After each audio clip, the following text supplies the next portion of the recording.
পৃথিবীতে একজন মানুষই শুধু জানতেন যে তিনি পৃথিবীতে কতদিন বাঁচবেন, সেটা হচ্ছে সাইয়েদনা আদম আলাইহিস সালাম। ওনাকে বলে দেয়া হয়েছিল উমরুকা আলফু সানা, তুমি পৃথিবীতে বাঁচবে 1000 বছর। কয় বছর? সাইয়েদনা আদমের সামনে অনেকগুলো রূহ রাখা হলো। সাইয়েদনা আদম বললেন, এরা কারা? আল্লাহ বললেন, এরা হচ্ছে নাসালুক, তোমার বংশধর, পৃথিবীতে তোমার পর এরা পৃথিবীতে আসবে। সাইয়েদনা আদম বললেন, আল্লাহ ওই যে একটা রূহ দেখা যায়, এটার নাম কি? আল্লাহ বললেন, হাদা ইবনুকা দাউদ, এটা তোমার ছেলে দাউদ, সে দুনিয়াতে নবী হয়ে আসবে, তার ছেলে সুলাইমানও নবী হয়ে আসবে।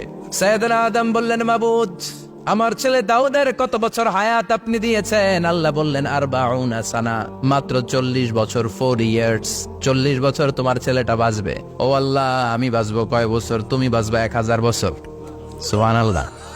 সাইয়েদনা আদম বললেন, মাবুদ, এত ফুটফুটে সুন্দর আমার ছেলে দাউদ, মাত্র 40 বছর দিলেন কেন? জিদ মিন উমরিহি, বাড়ায়া দেন। সুপারিশ করতেছে পোলার লাইগা কে? বাবা। আল্লাহ আপনি বাড়ায়া দেন। আল্লাহকে বাড়ানো যাবে না, লেখা হয়ে গেছে। রুফিআতিল আকলাম ওয়া জাফফাতিস সুহুফ, কলম তুলে নেওয়া হয়েছে আর কালি শুকায় গেছে, আর কিছু করা যাবে? সাইয়েদনা আদম বললেন, মাবুদ, আমার 1000 বছর কেন দিলেন? আমার এই সুন্দর ফুটফুটে ছেলেটারে শুধুমাত্র 40 বছর কেন দিলেন? ও মাবুদ, আমার 1000 বছরের দরকার নাই, আমার 1000 বছর থেকে 60 বছর আমি আমার ছেলেরে দিয়ে দিলাম। দাউদ আলাইহিস সালাম বাঁচবে 40 বছর, তো বাপ আদম যদি আরো 60 দেয়, 40 আর 60 মিলে কত হয়?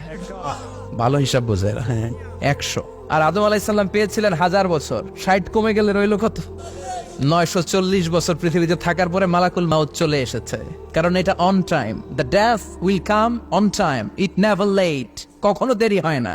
আল্লাহ বললেন, লিকুল্লি উম্মাতিন আজালুন ফাইযা জাআ আজালুহুম লা ইস্তাখিরুনা সাআতান ওয়া লা ইস্তাকদিমুন।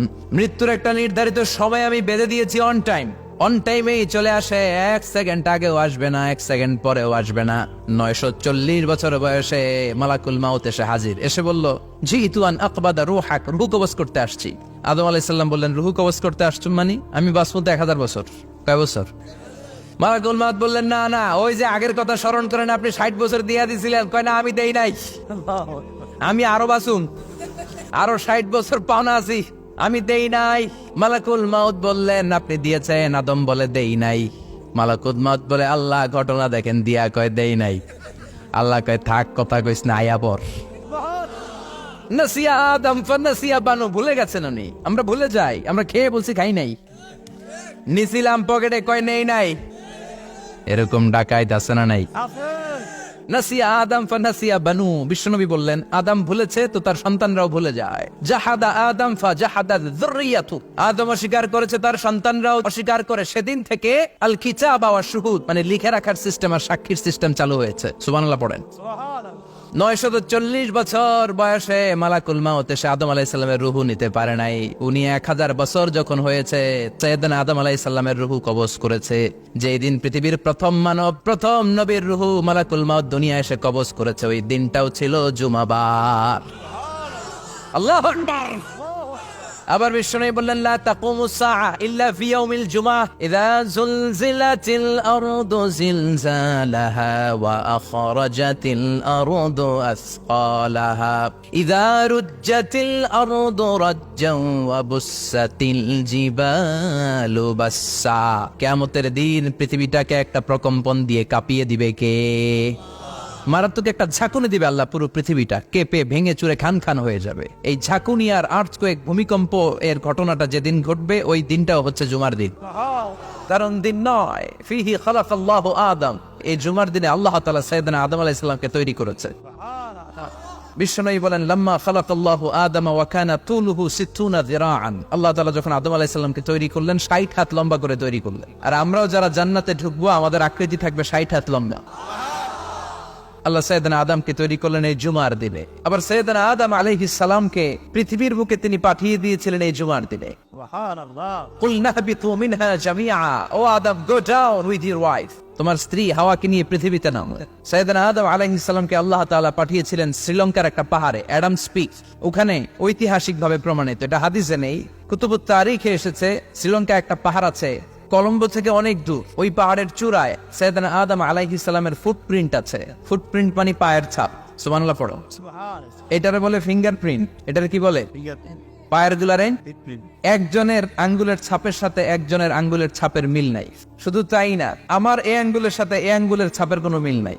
আয়াহসাবুল ইনসানু আল্লান নাজমা ইযামা বালা কাদিরিনা আলা আন নুসাউইয়া বানানা। আল্লাহ বলেন, গোলাম তুমি মনে করেছো তোমার হাড্ডি গুড্ডি পচে যাবে, তোমাকে আমি একত্রিত করে আবার বানাতে পারবো না? বানানো তো অনেক দূরের কথা, আমি তো তোমার আঙ্গুলের ছাপগুলো সংরক্ষণ করে রেখেছি। চিল্লায় পড়েন আল্লাহু আকবার। 1880 সালে স্যার ফ্রান্সিস গাল্টন নামে একজন বিজ্ঞানী, তিনি আবিষ্কার করেছেন যে আমাদের আঙ্গুলের ছাপগুলো আলাদা, ফিঙ্গারপ্রিন্ট আলাদা।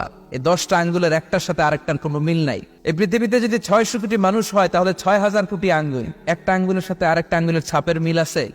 যারা সিগনেচার দিতে পারে না এরা কি দেয়? টিপসই দেয়। সুবহানাল্লাহ।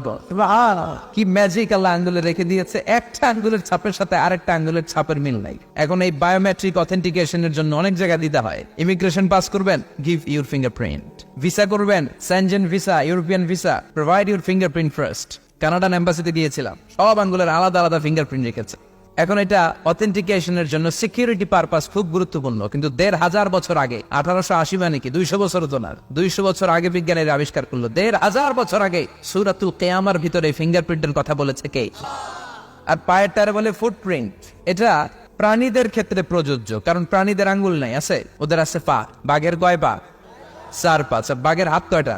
হাত নাই, ওদের পা, ফলে ওদের ফুটপ্রিন্ট লাগে। সুন্দরবনে কয়টা বাঘ আছে এটার একটা হিসাব আছে। কি করে বলে, কেমন করে হিসাব করে? বাঘের কাছে যে গুনে, চেহারা তো একরকম, একটারে 3 বার গুণ। কথা গণ কিভাবে গণে তাহলে? বাঘসুমারি হয় কিভাবে? ফুটপ্রিন্ট, পায়ের ছাপ। একটা বাঘের পায়ের ছাপের সাথে আরেকটা বাঘের পায়ের ছাপের কোনো মিল নাই। আবার কাবা ঘরের পাশে একটা ছোট্ট জায়গা আছে, এই জায়গার মধ্যে রব্বুল আলামিন সব নবীদের পিতা সাইয়েদনা ইব্রাহিম আলাইহিস সালামের ফুটপ্রিন্ট রেখে দিয়েছেন। ওয়াত্তাখিযু মিম মাকামি ইব্রাহিম মুসাল্লা। সাইয়েদনা ইব্রাহিমের দাঁড়ানোর জায়গায় তোমরা নামাজের জায়গা করে নাও। আল্লাহু আকবার। সাইয়েদনা ইব্রাহিম আলাইহিস সালামের পায়ের ছাপ আছে কিন্তু মাকাম ইব্রাহিম। আর সাইয়েদনা আদম আলাইহিস সালামের পায়ের ছাপ আছে অ্যাডামস পিকে, শ্রীলঙ্কার ওই পাহাড়ে। তো যেদিন আদম আলাইহিস সালামকে আল্লাহ ওখানে পাঠিয়ে দিয়েছিলেন, ওই দিনটা ছিল জুমার দিন। সুবহানাল্লাহ নাই? এরপরে সাইয়েদনা আদমকে পাঠানো হলো শ্রীলঙ্কায়, সাইয়্যিদাতুনা হাওয়া আলাইহিস সালামকে পাঠিয়ে দেয়া হলো সৌদি আরবের জেদ্দা শহরে। আরবিতে জেদ্দা বা জাদ্দা মানে দাদি। জেদ্দাতুন বা জাদ্দাতুন মানে কি? দাদি। হাওয়া আলাইহিস সালাম আমাদের সবার দাদি, ঠিক কিনা? ওনার নামে এই শহরের নাম। বছরের পর বছর সাইয়েদনা আদম আলাইহিস সালাম এবং হাওয়া আলাইহিস সালাম আল্লাহর কাছে ক্ষমা চাইলেন, আল্লাহ ভুল করে নিষিদ্ধ গাছের ফল খেয়েছি, তুমি মাফ করে দাও। আল্লাহ বললেন, আদম কয়েকটা কালিমা শিখিয়ে দেব, এই কালিমাগুলোর পরে আমার কাছে দোয়া করো, আমি কবুল করে নিব। আল্লাহু আকবার। আল্লাহ শিখিয়ে দিলেন আর বললেন, আদম পড়ো, রাব্বানা যালামনা আনফুসানা ওয়া ইল্লাম তাগফির লানা ওয়া তারহামনা লানাকুনান্না মিনাল খাসিরিন। ও আল্লাহ, জুলুম করেছি নাফসের উপর, ভুল করেছি, অন্যায় করেছি, আপনি যদি ক্ষমা না করে দেন আমরা শেষ হয়ে যাব, আমরা হালাক হয়ে যাব, ক্ষতিগ্রস্তদের মধ্যে শামিল হয়ে যাব, ঠিক কিনা? আল্লাহ সাইয়েদনা আদম আলাইহিস সালামের তওবা কবুল করলেন। ওনার কাজ হচ্ছে তওবা কবুল করা। আমাদের কাজ গুনাহ করা, শয়তানের কাজ ওয়াসওয়াসা দেওয়া, আল্লাহর কাজ খালি মাফ করা। তার মানে আদম সৃষ্টি হলো জুমার দিনে, দুনিয়ায় নামিয়ে দেওয়া হলো জুমার দিনে, তওবা কবুল করে নেওয়া হলো জুমার দিনে, রূহ কবজ করা হলো জুমার দিনে, আবার কিয়ামত সংগঠিত হবে জুমার দিনে। পড়েন সুবহানাল্লাহ। আবার বিশ্বনবী বললেন, আর রমাদান ইলা রমাদান, এক রমজান থেকে আরেক রমজানের মাঝখানে যত গুনাহ হয় মাফ করে কে? তারপরে বিশ্বনবী বললেন, আল উমরাতু ইলা আল উমরাহ, কেউ যদি একবার উমরা করে পরে আবার করলে 2 উমরার মাঝখানে গুনাহগুলো মাফ করে দেয় কে? আবার বিশ্বনবী বললেন, আল জুমআতু ইলাল জুমআ কাফফারাতুন লিমা বাইনাহুমা, এক জুমার পর থেকে সামনের জুমা আসা পর্যন্ত যে সগীরা গুনাহগুলো হয় সবগুলো সগীরা গুনাহ মাফ করে দেয় কে? সারা সপ্তাহে ভুল ত্রুটি অন্যায় যা করলাম জুমার নামাজের বদৌলতে সব গুনাহ মাফ করে দেয় কে? এই দামি দিনটাকে আল্লাহ ইহুদিদের দিতে চেয়েছিলেন, পায় নাই। আলহামদুলিল্লাহ কইবেন না? তারা ইখতিলাফ করে হারাইছে এটা। এই দামি দিনটা রব্বুল আলামিন নাসারাদেরকে দিতে চেয়েছিলেন, ফাখতালাফু, ওরাও ইখতিলাফ করে হারাইছে। এজন্য ইখতিলাফ ভালো জিনিস না খারাপ জিনিস? ইহুদিদেরকে আল্লাহ দিতে চাইলেন, ইখতিলাফ করে হারাইছে, নাসারারাও হারাইছে।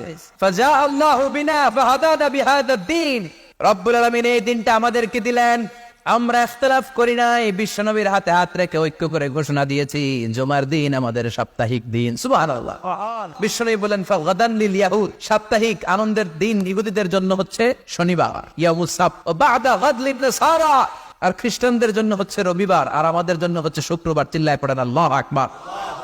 তার মানে জুমার দিন, জুমাবারের মর্যাদা বেশি না কম? চিল্লায় বলেন বেশি না কম?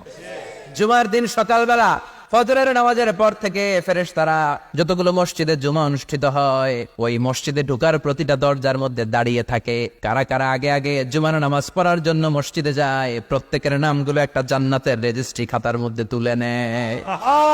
এই নামগুলো স্পেশালি আল্লাহর কাছে পাঠানোর জন্য। ডানে বায়ে সামনে পেছনে যতগুলো দরজা, প্রতিটা দরজায় ফেরেশতারা বসে থাকে। কে আগে আসলো নাম তুলে দেয়। তুলতে তুলতে তুলতে তুলতে খতিব সাহেব যখন খুতবা দেওয়ার জন্য মিম্বারে যেয়ে বসে যায়, ফেরেশতারা তাদের খাতা বন্ধ করে তারাও খতিব সাহেবের সামনে জুমার খুতবা শোনার জন্য বসে যায়। পড়েন সুবহানাল্লাহ।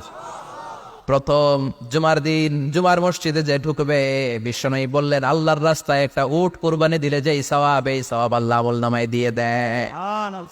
দ্বিতীয় পর্যায়ে যে ঢুকে, বিশ্বনবী বললেন বাকারা, গরু কুরবানির সওয়াব পায়। 3 নম্বরে যে ঢুকবে, বিশ্বনবী বললেন কাবশা, হাদিসের ভাষায় এসেছে আল কাবাস, কাবাস মানে হলো বকরি, বকরি কুরবানির সওয়াব। 4 নম্বরে যে ঢুকবে তার হচ্ছে দাজাজা, দাজাজা মানে মুরগি। 5 নম্বরে যে ঢুকবে, বিশ্বনবী বললেন বাইদা, নোয়াখালীরা কয় বয়দা, আমরা কই আন্ডা, কুমিল্লায় কই ডিম। আছে না নাই?